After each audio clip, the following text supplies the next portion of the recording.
प्रिय विद्यार्थियों, आज के इस क्लास में आप सभी का स्वागत है। इसमें हम लोग प्री मेंडेलियन कॉन्सेप्ट पे विचार करेगा। मेंडल साहब जब लॉ ऑफ इनहेरिटेंस दिए तो इनके पहले क्या कंसेप्ट था लोगों के मन में। देखिए, tiger begets tiger, not a dog. शेर का बच्चा शेर ही होता है, कुत्ते का बच्चा कुत्ता होगा। ये घटनाएं आप भी देख रहे हैं, हम भी देख रहे हैं, और हजारों साल पहले के लोग भी इस चीज़ को देख रहे थे।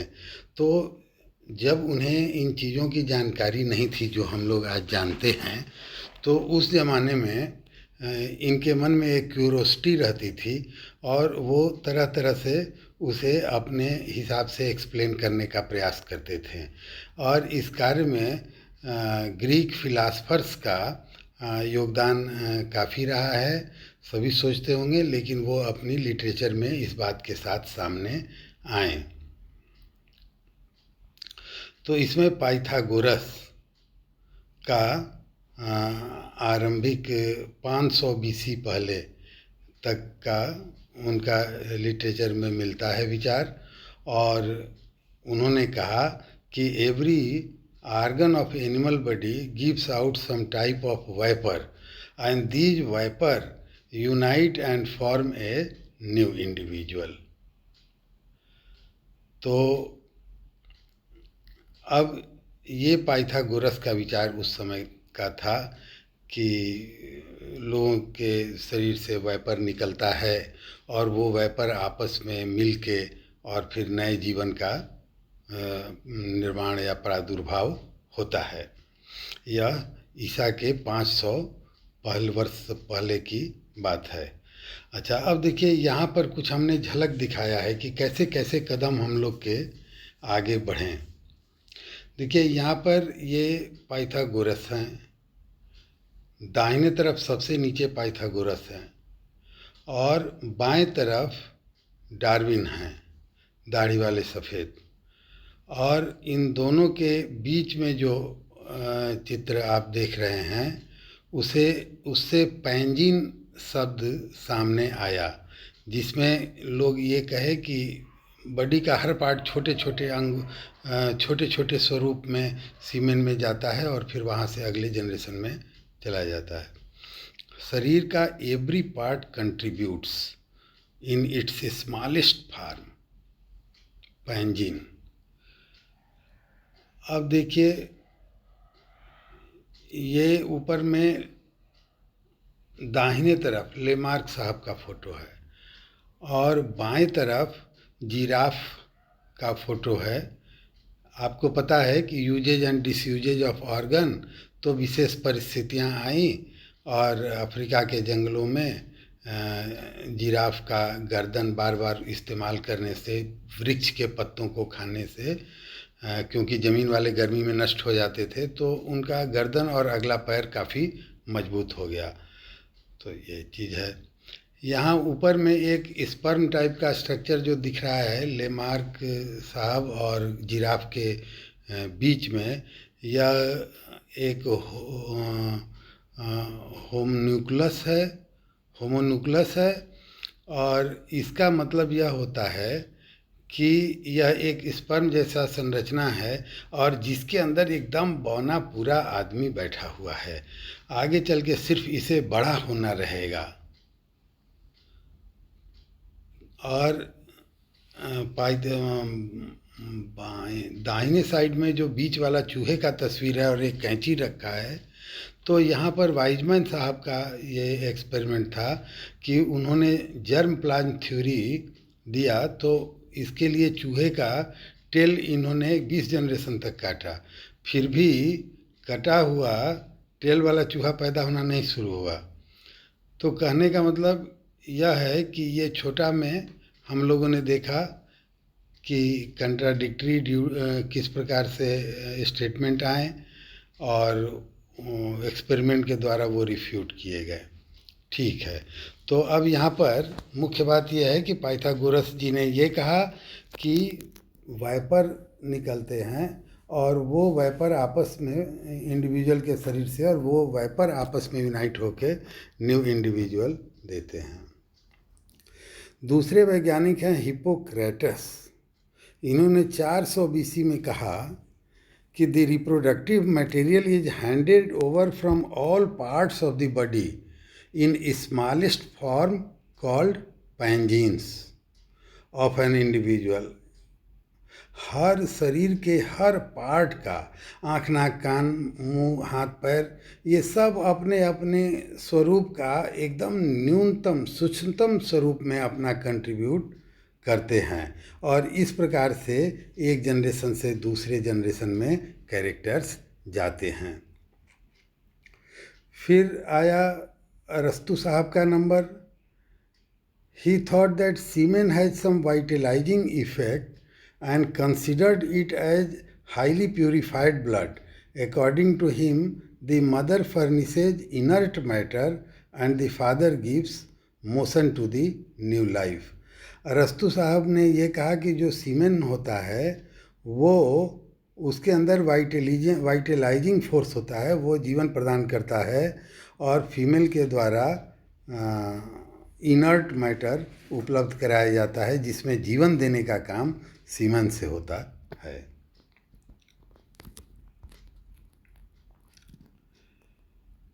लियोनार्डो डा विंसी, इन्होंने 1452 से 1519 इनका काल है। The male and female parent contribute equally to the heredity of the offspring. जो बच्चे होते हैं उसमें माता पिता बराबर का योगदान करते हैं उसके लक्षणों में, उसके गुणों में। विलियम हार्वे ने, जिनका काल है 1578 से 1657, इन्होंने यह स्पेकुलेट किया कि जो एनिमल्स हैं वो एराइज होते हैं एग से और सीमेन उसको वाइटलाइज, उसे जीवंत बनाने का कार्य करता है। तो ये थे हार्वे साहब। उसके बाद एवी ल्यूवेनहुक साहब ने 1677 में ऑब्जर्व किया कि स्पर्म ऑफ मैन या डॉग एक्सेट्रा, उसको इन्होंने ऑब्जर्व किया, मैंने सीमेन ऑब्जर्व करने वाले ये पहले आदमी थे, A V Leeuwenhoek, and named it as animalcules and also suggested their association with egg. अब इन्होंने एनिमल कुल शब्द कहा। स्पर्म में तात्पर्य यह है कि छोटा होके आदमी उसके अंदर बैठा हुआ है सूक्ष्मतम रूप में, वो स्पर्म से एक से दूसरे जनरेशन में जाएगा। जो फीमेल से एग मिलेगा वह इनर्ट मैटर है और उसमें जब यह इंडिविजुअल स्पर्म का जो उसमें बैठा हुआ है उसके हेड वाले रीजन में, टेल के ऊपर, तो वो वहाँ जाएगा और फिर उस इनर्ट मटेरियल में वो कैरेक्टर देगा और उसे वाइटलाइज कर देगा। अब थ्योरीज के रूप में एक तो होमोन्यूक्लस थ्योरी आई। होमुनकुलस थ्योरी आई। इसने यह विजुअलाइज किया कि सम लिटिल मैन, जो लिटिल मैन है उसका नाम क्या है, होमुनकुलस, इन दी स्पर्म होते हैं। अच्छा, ovist animalculist have attached more importance to ova और एग। अब यहाँ होमुन्यूक्लस जो है उस थ्योरी के जो सपोर्टर थे वो दो भागे में, दो खेमे में बटे हुए थे। एक तो कहता था कि ओवा या एग इम्पॉर्टेंट है और एक कहता था सीमेन इम्पॉर्टेंट है, स्पर्म इम्पॉर्टेंट है। तो इन लोगों ने ये कहा कि स्पर्म जो है वो होमुनकुलस है और ओवम को एग को कंप्लीट करने के लिए इसका उससे मिलना अनिवार्य है और इसके मिलने के बाद ही न्यू जीवन का प्रादुर्भाव होता है। एंड दस organism was present in the women who carried the egg sperm. तो जो एग और स्पर्म दोनों कैरी करेगा उसी वुमेन के अंदर इंडिविजुअल होंगे। And contended the containing boy and girl only contribution of female children. अच्छा, दूसरी एक बात है कि ये लोग मानते थे कि बॉय होगा या गर्ल होगा, यह चिल्ड्रेन का जेंडर कहाँ निर्धारित होगा, तो यह ऊम्ब के अंदर जहाँ पर कि ये ग्रो कर रहा है होमुनकुलस, वहाँ पर यह जहाँ ग्रो कर रहा है वहाँ के ही पर यह निर्णायक होता है कि कौन सेक्स होगा बेबी का। अब इसके बाद आया KF वुल्फ के द्वारा थ्योरी ऑफ इपीजेनेसिस, जो कि जिनका काल है 1738 से 1794। इन्होंने refuted the pre formation theory by proposing that neither egg nor sperm had the structure like homunculus, homunculus, homunculus, homunculus, homunculus, but gametes contained substances capable of forming the organized body after fertilization। अब इनका ये कहना था कि न sperm में और न एग में pre formed small miniature individual नहीं बैठा हुआ है। यह एग और स्पर्म दोनों जब मिलते हैं फर्टिलाइजेशन के द्वारा, उसके बाद ऑर्गेनाइज्ड बॉडी का फॉर्मेशन होता है। This theory suggested that many new organ and tissues which are originally absent developed subsequently. However, Wolff believed that these tissues and organs developed due to some mysterious vital forces। अब वो बनते तो बाद में हैं। उन्होंने उसके पक्ष में ये कहा कि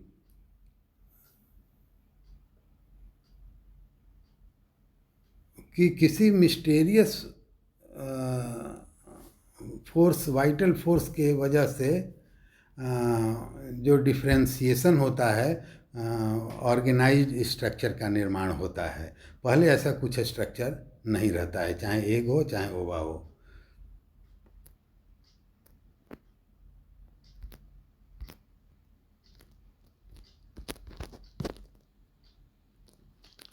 बाई पेरेंटल इनहेरिटेंस। माउपर्टियस, जिनका काल 1689 से 1759 था, ने बाई पेरेंटल इनहेरिटेंस प्रपोज किया इस थ्योरी को। The body of each parent gives rise to minute particle. ठीक है, माइन्यूट पार्टिकल बॉडी पेरेंट के बॉडी से आता है। During sexual reproduction the particle of both individual unite together to form a new individual. तो जो particle दोनों स्रोत से आता है, मदर फादर के स्रोत से, वो यूनाइट होता है और साथ मिलके नए इंडिविजुअल का निर्माण करता है। When the particles of the male parent dominate on those of the female parent result the male individual. तो बेबी के सेक्स के बारे में भी इन्होंने बताया कि जो पार्टिकल दोनों स्रोत से आ रहे हैं, मदर और फादर से, तो उन दोनों के बीच जो पार्टिकल मजबूत होगा उसी का सेक्स हो जाएगा बेबी का सेक्स। यदि पुरुष मजबूत रहेगा तो बच्चा मेल होगा, और यदि स्त्री मजबूत रहेगी तो बच्चा फीमेल होगा।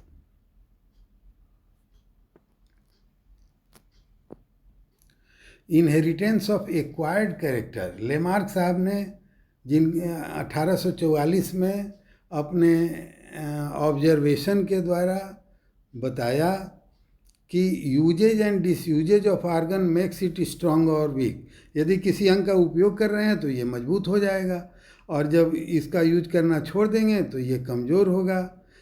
और उन्होंने कहा कि जीवन काल में जो कैरेक्टर एक्वायर होता है, जो कैरेक्टर हम लोग प्राप्त करते हैं अपने usage and disuses of organ के कारण, वह हैंडेड ओवर टू प्रोजेनी, वह प्रोजेनी तक जाता है।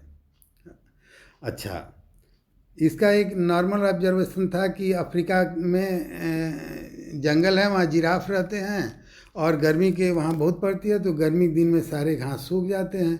तो वृक्ष पर जो नीचे की पत्तियां हैं वही इनके लिए भोजन बचता है। इसके लिए इन्हें उछलना पड़ता है, अगले पैर को आगे करके सिर को आगे करना पड़ता है। तो इस प्रक्रिया में उनका गर्दन धीरे धीरे धीरे करते हुए लंबा हो गया और आगे का पैर भी मजबूत हो गया और बड़ा हो गया। अब इस जो एक्वायर्ड कैरेक्टर हुआ, ये अपने जीवन काल में अपने अंगों के यूज के कारण जिराफ के गर्दन लंबी हुए, तो यह कैरेक्टर को यह अगले जनरेशन में भी हैंड ओवर कर दिया। तो उसके बाद जो जिराफ के बच्चे होने लगे वो लंबे गर्दन वाले होने लगे। इसके बाद आया पैनजेनेसिस थ्योरी। चार्ल्स डार्विन ने 1868 में अपना विचार रखा और उन्होंने कहा कि animal body produces minute particle, animal के बॉडी शरीर से छोटे छोटे पार्टिकल निकलते हैं जिनको गेम्यूल्स कहा जाता है। They are first collected in the blood and then concentrated in the reproductive organ. तो ये जो पार्टिकल गेम्यूल्स होते हैं यह ब्लड में पहले जाते हैं और ब्लड में जाने के बाद वो कलेक्ट होते हैं रिप्रोडक्टिव आर्गन में। When the animal reproduces into new individual, these gemmules pass on to it and it has blending of both parents. तो जब रिप्रोडक्शन एनिमल करते हैं और नया इंडिविजुअल का निर्माण करते हैं, उस समय उनके द्वारा, दोनों पेरेंट के द्वारा ये गेम्यूल्स को हैंड ओवर किया जाता है ऑफस्प्रिंग में। तो इस हिसाब से दोनों पेरेंट के गेम्यूल्स का ब्लेंडिंग होता है, नया इंडिविजुअल जो बनता है। आप देख रहे हैं धीरे धीरे जैसे आगे हम लोग बढ़ रहे हैं, रिफाइनमेंट हो रहा है और काफ़ी नज़दीक नए समय के अनुरूप हमारी जानकारी के, मॉडर्न ज़माने के जानकारी के नज़दीक ये लोग कैसे पहुंच रहे हैं। फिर आया जर्म प्लाज्म थ्योरी। यह वाइजमैन साहब ने 1892 में दिया। Organism contain two type of cell, somatic cell and reproductive cell. Organism में के शरीर में दो प्रकार के सेल होते हैं, एक सोमैटिक सेल और दूसरा reproductive cell. The somatic cell make up the body and its various organs. Somatic cell के द्वारा बॉडी और बॉडी के अंग का निर्माण होता है, यहाँ तक कि सेक्स आर्गन का भी निर्माण जो है वह भी सोमैटिक सेल से ही होता है। The reproductive cells from the sperm and ओवा। जो रिप्रोडक्टिव सेल, रिप्रोडक्टिव आर्गन हैं, उसके अंदर जो सेल होते हैं उनके द्वारा स्पर्म या ओवा बनता है। मेल में स्पर्म, फीमेल में ओवा बनेगा। The somatic cell contain the somatoplasm and reproductive cell contain germplasm. तो सोमैटोप्लाज्म कहाँ रहे, किसके द्वारा में रहेगा? तो सोमैटिक सेल में सोमैटोप्लाज्म रहेगा और रिप्रोडक्टिव सेल में जर्मप्लाज्म रहेगा।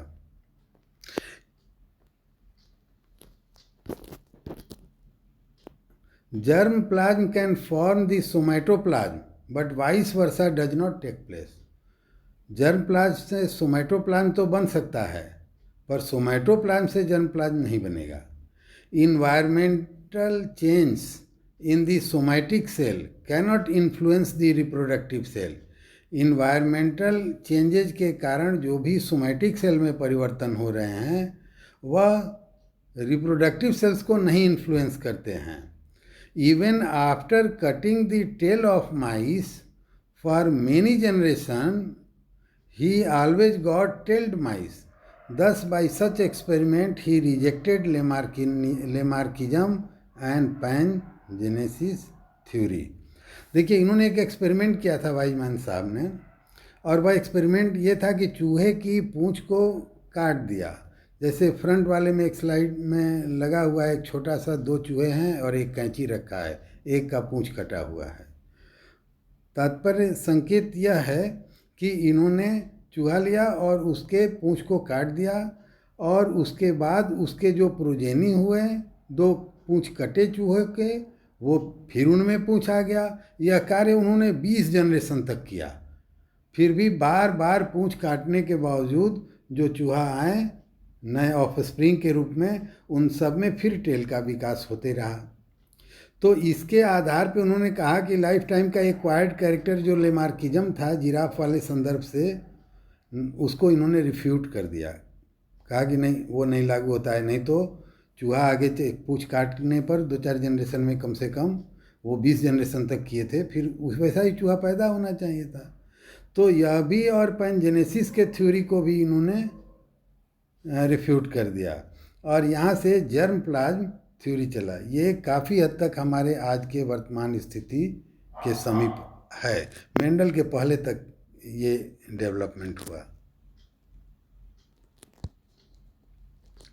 Theory of epigenesis, K F. Wolff ने, जिनका काल है 1738 से 1794, refuted the preformation theory by proposing that neither egg nor sperm had the structure like homunculus, but gametes contained the substances capable of forming organized body after fertilization.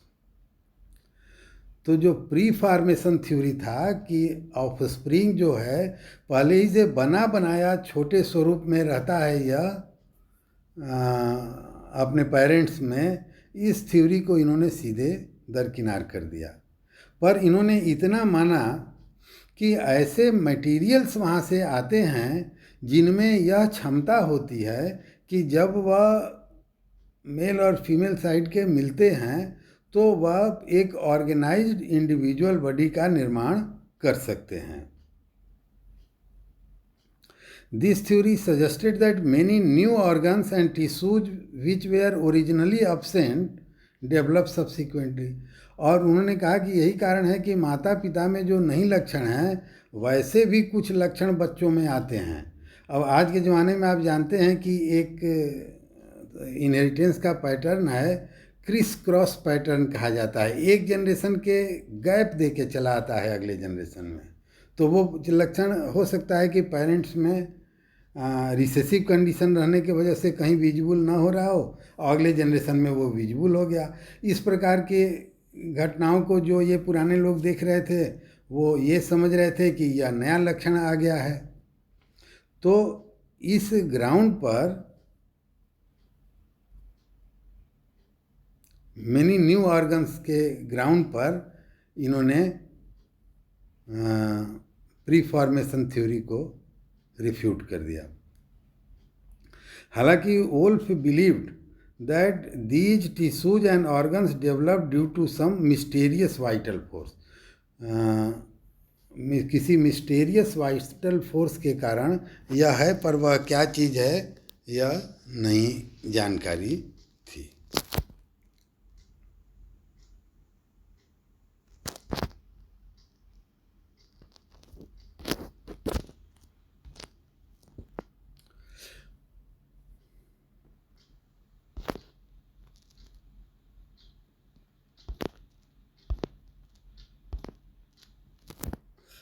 ठीक है बच्चों, ये जो अभी हम लोगों ने वार्तालाप किया वाइजमैन साहब के स्थान पर आकर मेंडल के पहले का कॉन्सेप्ट लोगों का हमने देखा। इनहेरिटेंस के बारे में, कैसे एक टाइगर ब्रिगेड से टाइगर क्यों और कैसे, बट और कब्स आर नॉट एलाइक। अब यहाँ से मेंडल के द्वारा लॉ ऑफ इनहेरिटेंस आगे आता है। तो अब हम लोग कुछ सवाल हैं जिनके जवाब आपको देना रहेगा। पहला सवाल यह है,